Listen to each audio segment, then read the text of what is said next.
Hello and welcome to this next session on the chemistry of acids and bases, where we'll be introducing a new classification of acids and bases, namely the Lewis acids and bases theory. But before we get on to that, the Lewis acid and base theory is one of the most fundamental theories. It's a very important theory that can describe a lot of chemical behavior that maybe the Arrhenius and Bronsted-Lowry theories fail to do. But before we get on to that, I propose a little bit of a revision as to the first two sort of theories that we encountered, i.e. the Arrhenius and the Bronsted-Lowry theories of acids and bases. Then after that, once we've gone through those, we've also discussed some strong versus weak acids and bases. Then we can start to consider the Lewis theory of acids and bases. So the Arrhenius acid-base definition, this was the first one we came upon. This was the earliest kind of definition. This was when people were first starting to try and classify the behavior of these chemicals that they had discovered. So this early definition classifies these substances in terms of their behavior in water, because up until that point, really they had only considered that these species and these chemicals could be present in water. So the definition included that an acid is a substance with H in its formula that dissociates to yield H3O plus or H plus, a proton. So somehow an H atom in a molecule or a substance is lost through some process in aqueous solution, and it will yield H3O plus. H3O plus is the solvated proton H plus in solution.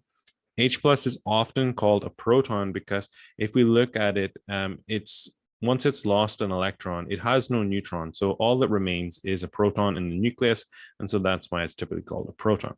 Now, this proton is then solvated by a water molecule. And so H plus H2O, H plus, sorry, plus H2O gives H3O plus. And so we'll often be discussing acids in terms of H3O plus concentration. Then conversely, a base, it was defined as a substance with OH in its formula that dissociates to yield OH minus. So this happens in water. For the Arrhenius acid-base definition, remember, this happens in water only.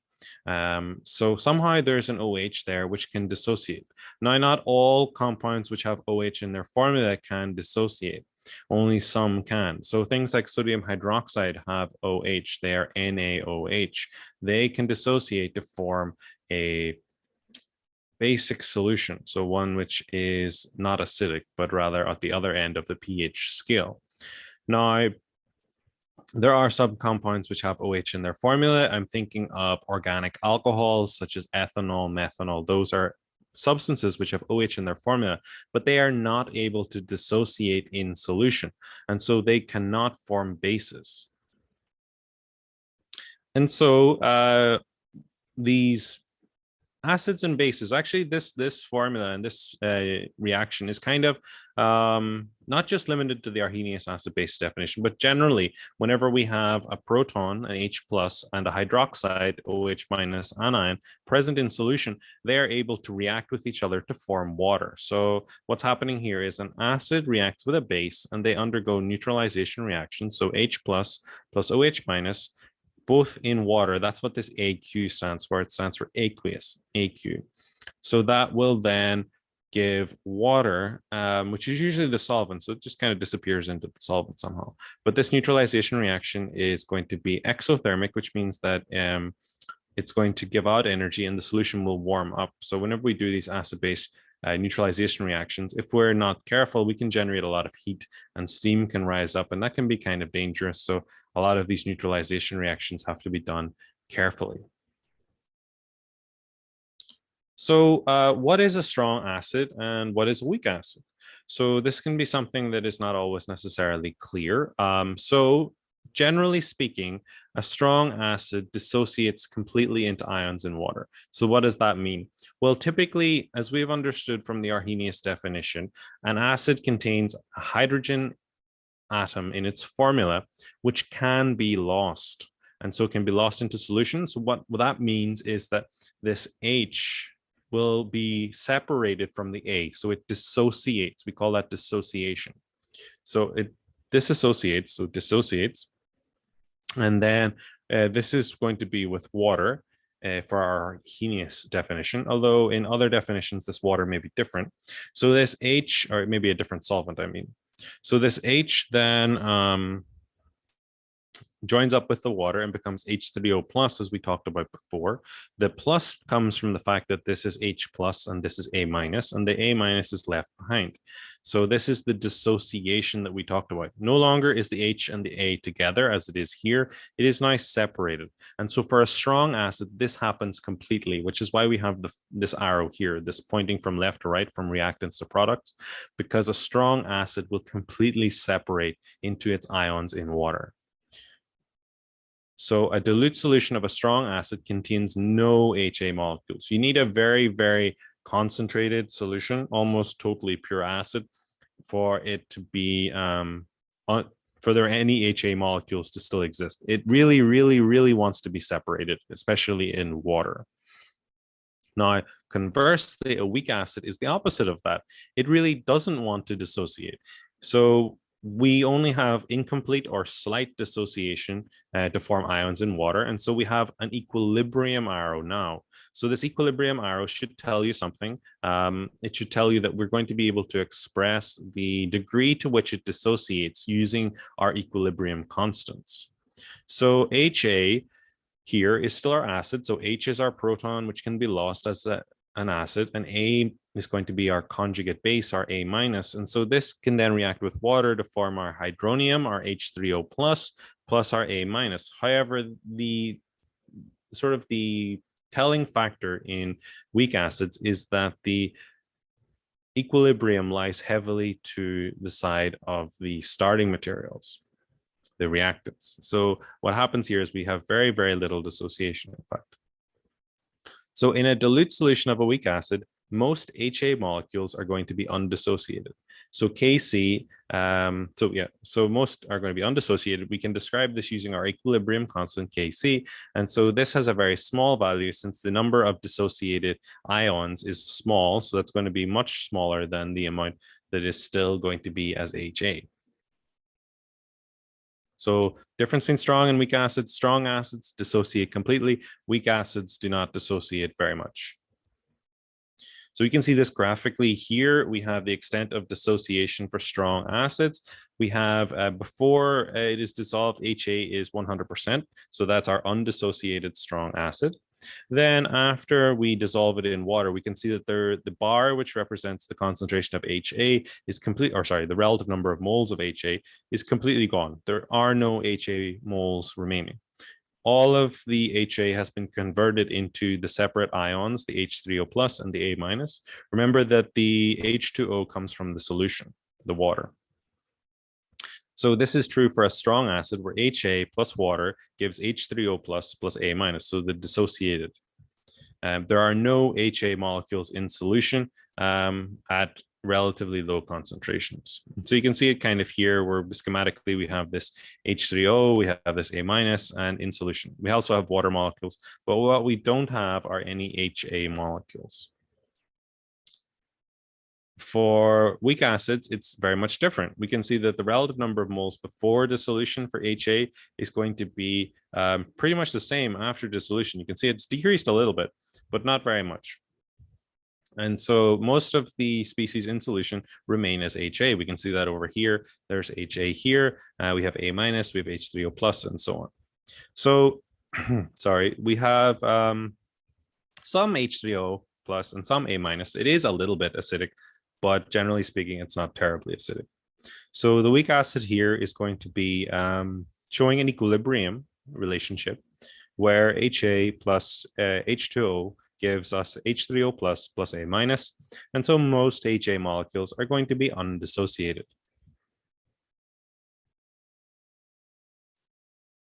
So this means that we can describe our acids in terms of something called the acid dissociation constant. And this typically is only for weak acids and strong acids, or not so much for strong acids. Now we have our equilibrium, as we've discussed before, where we have our weak acid dissolving in water to give our hydronium plus our conjugate base, this A minus. So here we can describe this in terms of our equilibrium constant, which we are very much familiar with. We have our products on the top and our reactants on the bottom. If you're not quite sure how we come up with this, please check out the equilibrium lectures, where we discuss in detail how Kc can be formed and why it takes on the form that it does.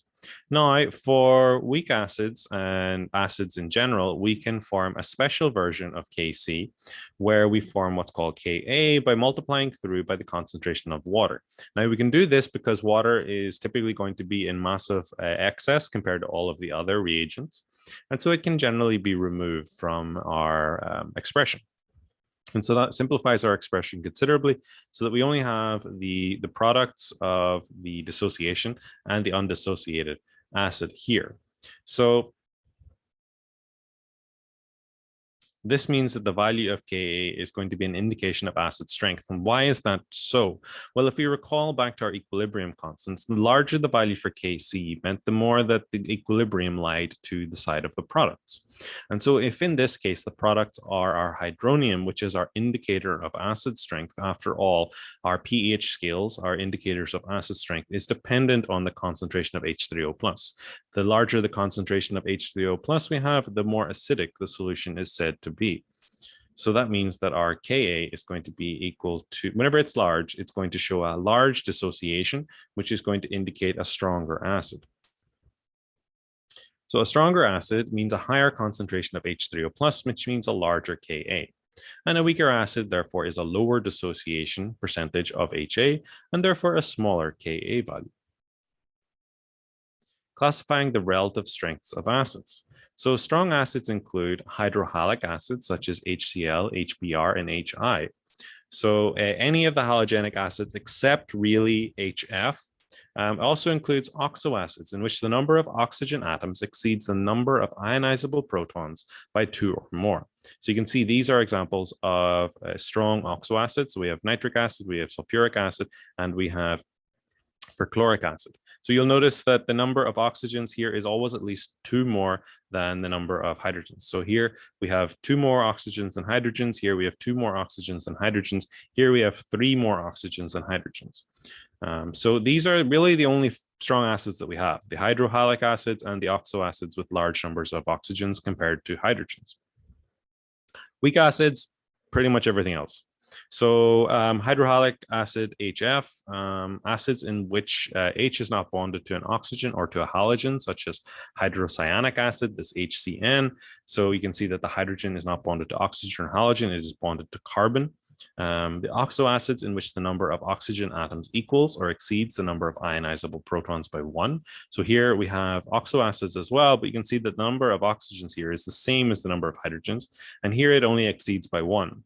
So if the difference is going to be 0 or 1, then they're going to be weak acids. And then carboxylic acids, which have the general formula RCOOH, where R is some sort of organic or whatever moiety. So here we have ethanoic acid, and here we have benzoic acid. So classifying the relative strengths of bases. So strong bases include water-soluble compounds containing oxide or hydroxide ions. The cations are usually those of the most active metals. So we have here group 1 and group 2 metals. So these are going to be things like lithium, sodium, potassium, rubidium, and cesium. So for example, we have sodium oxide or lithium oxide. We have lithium hydroxide, sodium hydroxide, potassium hydroxide, and so on. Then we have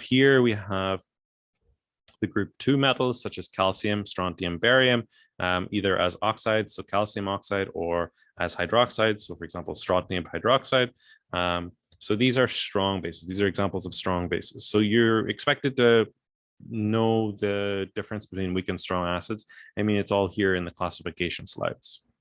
So weak bases include things like ammonia, NH3, amines, which have the general formula. Basically, they have some sort of nitrogen in there, which is what is going to act as our base.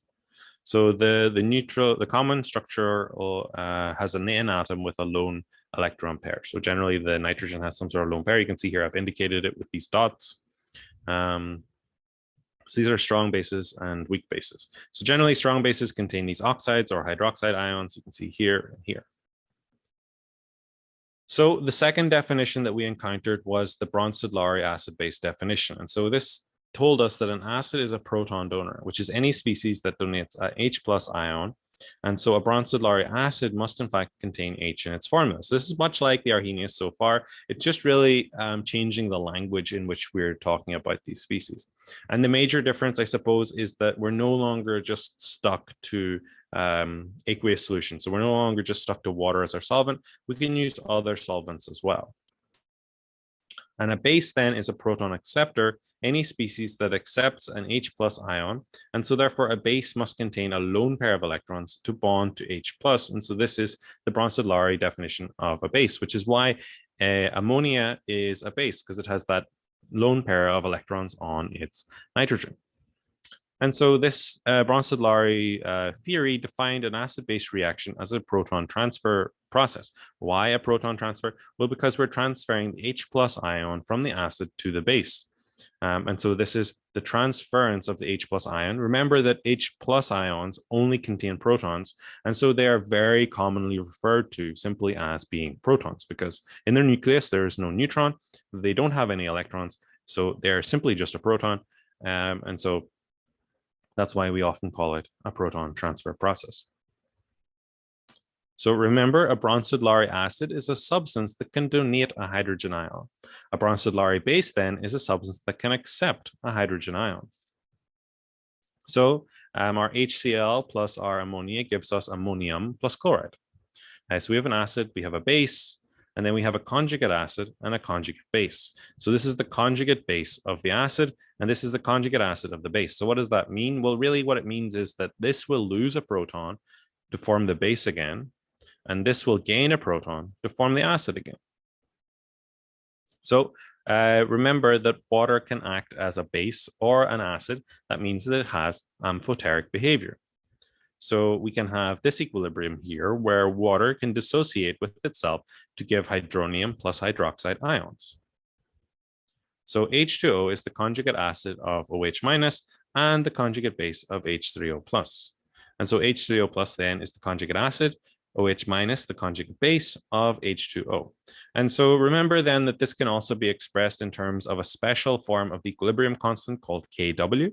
So I'm not going to review that, but it is in, I think, the first session of acids and bases. And so I encourage you to look that up. That's going to be very important, just solving problems for many of these acid-base problems. Okay, now that we've done that recap, let's go and move on to our next, probably the most comprehensive theory of acids and bases, which is our Lewis theory of acids and bases. So the Lewis acid-base definition. So in this case, a Lewis base is now any species that donates an electron pair to form a bond. And a Lewis acid is any species that accepts an electron pair to form a bond. So now we're no longer talking about things such as protons. We're no longer talking about hydroxides. We're now simply talking about electrons. So a Lewis base is any species that donates an electron pair to form a bond. So somehow it has extra electrons, maybe as a lone pair. So for example, ammonia has an extra lone pair of electrons. And so it can use those to form a bond to something else. Now, if we think about our proton, our H+, it really does need 2 electrons. It doesn't have any electrons. It doesn't have a bond. It's just existing in space. So our ammonia is perfectly set up to donate those electrons to form a bond with our H+, which can accept them. So that is a Lewis acid that can accept an electron pair to form a bond. So we can see it here, our base, B in this case, but it could have been ammonia, NH3. And then that donates these electrons to our acid H+, and then this is obviously an equilibrium, and then we can form our adduct here where we have a bond now between our base and our H+, and so this could have been ammonium NH4+. So the Lewis definition views an acid-base reaction as the donation and acceptance of an electron pair to form a covalent bond. So Lewis acids and bases. So a Lewis base must have a lone pair of electrons to donate. We've already established that. And any substance that is a Bronsted-Lowry base is also going to be a Lewis base. But not all Lewis bases are going to be Bronsted-Lowry bases.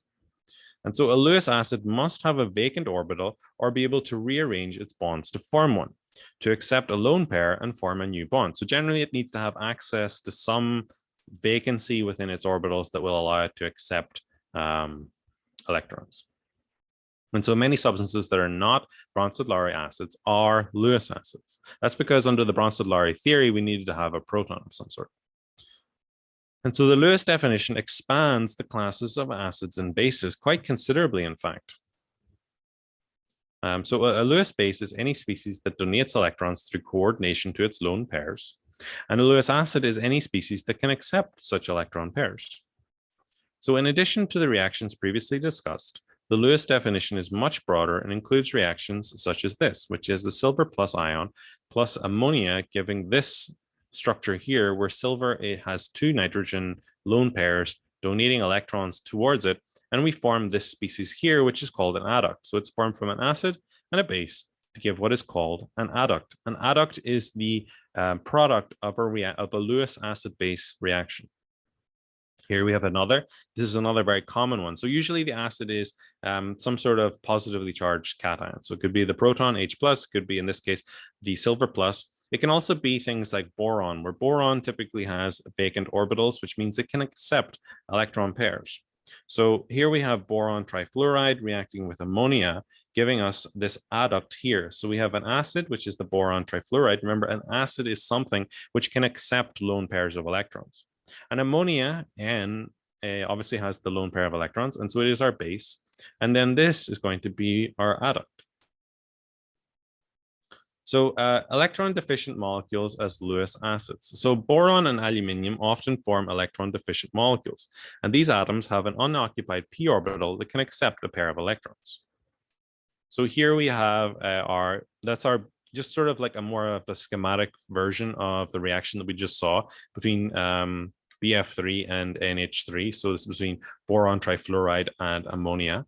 So that will then form our adduct on the right-hand side, where we can see the new bond formed between boron and nitrogen, shown with this little blue line.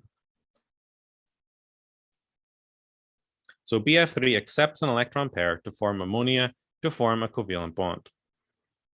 So Lewis acids with polar multiple bonds. So molecules that contain a polar multiple bond often function as Lewis acids. So here we have an acid plus a base giving us an adduct. In this case, this is a little bit different from what we've seen previously. Now, this is an example of somewhere that instead of having a vacant orbital necessarily, what has happened is it has been able to rearrange its bonds to form that vacant orbital. So we have water reacting with sulfur dioxide to give us this new acid here, this oxo acid here. I wonder if you could tell me whether this is going to be a strong or a weak acid. Just write down in the comments below what your answer you think it might be. So the acid or base is here. An oxygen atom of an H2O molecule donates a lone pair to the S of SO2, forming a new SO sigma single bond and breaking one of the SO pi double bonds. So this pi bond is broken. And then that allows the formation of this new sigma bond. So the new sigma bond here.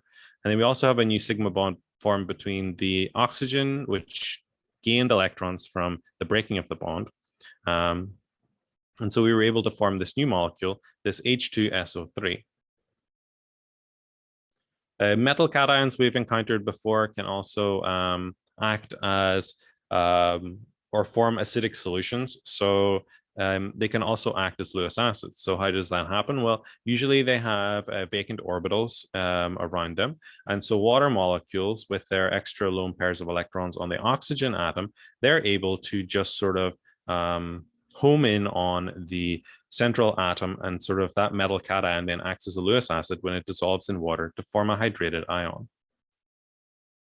So an oxygen atom of an H2O molecule donates a lone pair to an available orbital on the metal cation.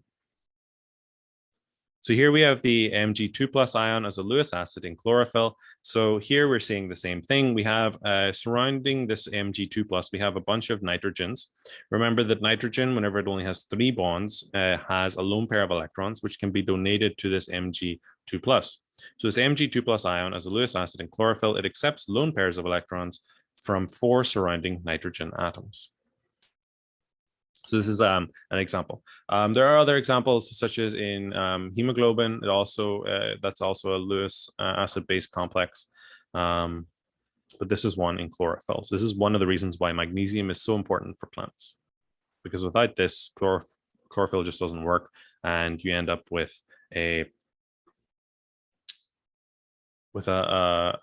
plant which cannot photosynthesize, and therefore it's not likely to live for very long. So how do we identify if something is a Lewis acid or base? So in the following 3 examples, A, B, and C, we want to identify the Lewis acid and base in each of the reactions. So we have, to make a plan, we have to examine the equilibria.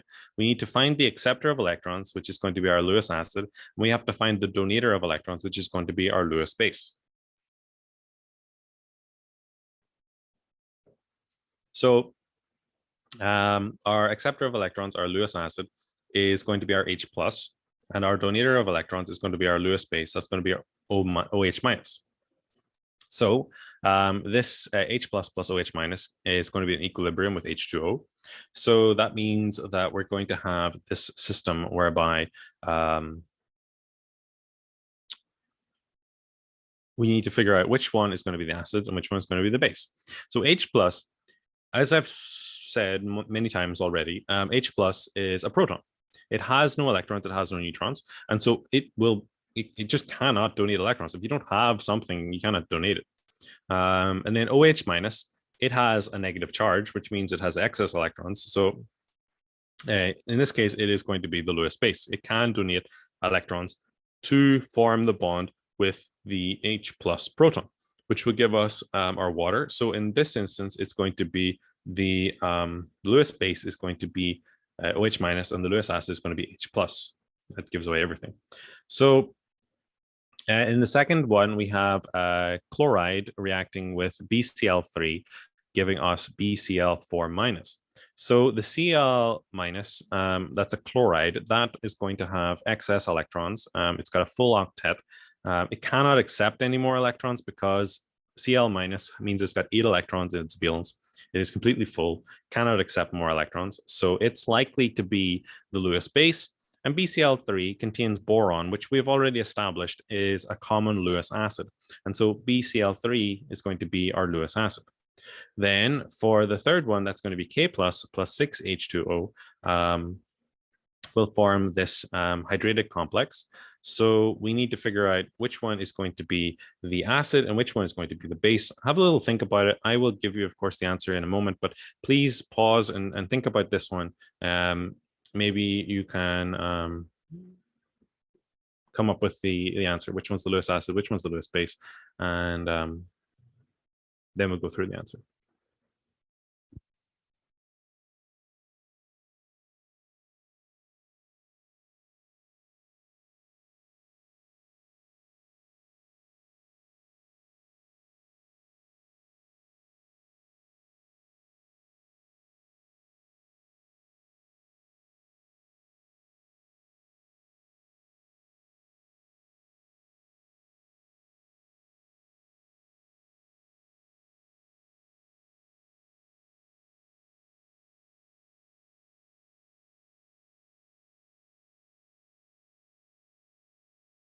Okay, so think about which one's going to be the Lewis acid and which one's going to be the Lewis base.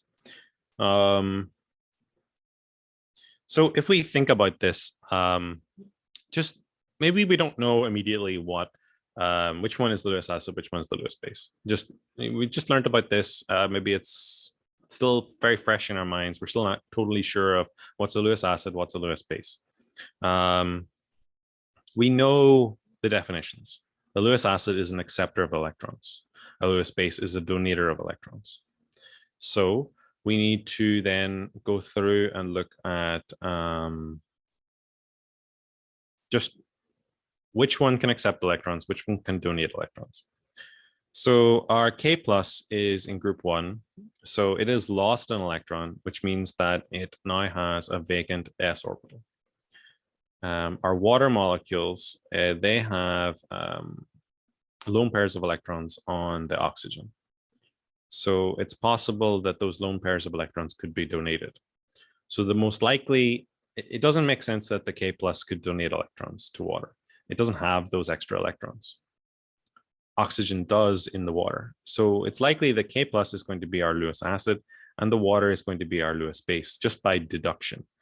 Whether or not we knew that before we started is irrelevant. We can sort of always think through these things logically, use what we know, and come up with the answers. So let's see if we were right.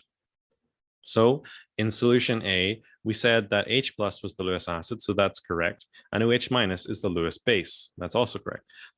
H plus is the Lewis acid because it can accept electrons. It doesn't have any electrons, so it's pretty easy for it to accept electrons. And OH minus is the Lewis base, so it has excess electrons, so it's also able to donate them. Cl minus is the Lewis base in part B because it has excess electrons. It's got a full octet. So if you have a full octet, you're probably not going to be able to accept more electrons. There are some instances where it's possible, but not in this one. And BCl3 is the Lewis acid. So we talked about, maybe that one was less obvious, but since we knew that chloride was going to be the Lewis base because of its extra electrons, we could probably work out that BCl3 was going to be the Lewis acid. So BCl3 being the Lewis acid is written there. We also sort of briefly talked about how boron and aluminium are often Lewis acids. They often form these adduct complexes. So an oxygen atom from each in part C, an oxygen atom from each H2O molecule donates an electron pair to K plus. H2O has the lone pairs and is therefore the Lewis base, and K plus is going to be the Lewis acid as it has the vacant orbitals. So here are our acids and bases summary. So we have seen several theories of acids and bases. We've also encountered them in this lecture today. We've talked about how there are several theories of acids and bases. The Arrhenius and Ostwald theory, that is the simplest. That's the theory of electrolyte dissociation. That was kind of brought about because of many observations that they made when they dissolved salts in water, or whenever they tried to do conductivity measurements in pure water and things like that. They discovered many interesting things. And that's why they sort of stuck to water in the first place, because that was the solvent they had used. And that was really where all of their knowledge had come from. And so up until that point, it seemed like a very reasonable way to describe these things. Then as our knowledge advanced, we got two theories actually in 1923. We got the Bronsted-Lowry theory and we got the Lewis theory. Now, the Bronsted-Lowry theory was more widely accepted initially because it used water, which was kind of a derivative of the Arrhenius theory. And so it was pretty easy for most people to understand. And so it became very popular. And then about 30 years later, the Lewis theory, which had also been published in 1923, gained a lot more traction and started to be accepted because more and more experimental evidence suggested that it was, in fact, quite a reasonable way to talk about these things. And so it gained more traction as we gained more knowledge about the world around us, especially with regards to chemistry, and it proved to be a very powerful generalization of the previous theories. So the Bronsted-Lowry theory talked about these acid-base reactions as a proton transfer process. Ultimately, in most of these theories, we're doing the same thing. We're reacting an acid with a base to form a salt plus water. In Lewis theory, it's called an adduct because it's not always necessarily a salt. Sometimes there are no ions involved, such as our BF3 ammonia example that we saw earlier. Neither of those are charged, but they can react to form a Lewis adduct. So in the case of Bronsted-Lowry theory, the acid is going to be the proton donor, the base is going to be the proton acceptor. And then in the Lewis theory, we have a generalization of the previous theories, where now we're no longer talking about protons moving around, we're no longer talking about hydroxides. We don't even need water as our solvent. That's also kind of true in the Bronsted-Lowry. We don't really need water as a solvent. You can see examples of other solvents in part 1 of this series. And then the acid here is going to be an electron pair acceptor, and the base is going to be an electron pair donor. And so whenever we have the neutralization reaction, we're forming a covalent bond between the acid and base. Sometimes you may see this called a dative covalent bond or a dative bond. This is just a way of describing a particular kind of covalent bond where all of the electrons come from one of the species. In this case, it's going to be the base because that's the electron pair donor. And we have the formation then of a covalent bond between the acid and the base. Okay, so that would be the end of the Lewis acid base part of this. So now we'll move on a little bit in the next session to discussing about a particular use of acids and bases, and that is in controlling pH through the use of something called a buffer, which is going to be really, really important as we go through and we start to look at applications of these things and how they can be used in analytical chemistry to just ensure that we get the best measurement at all times.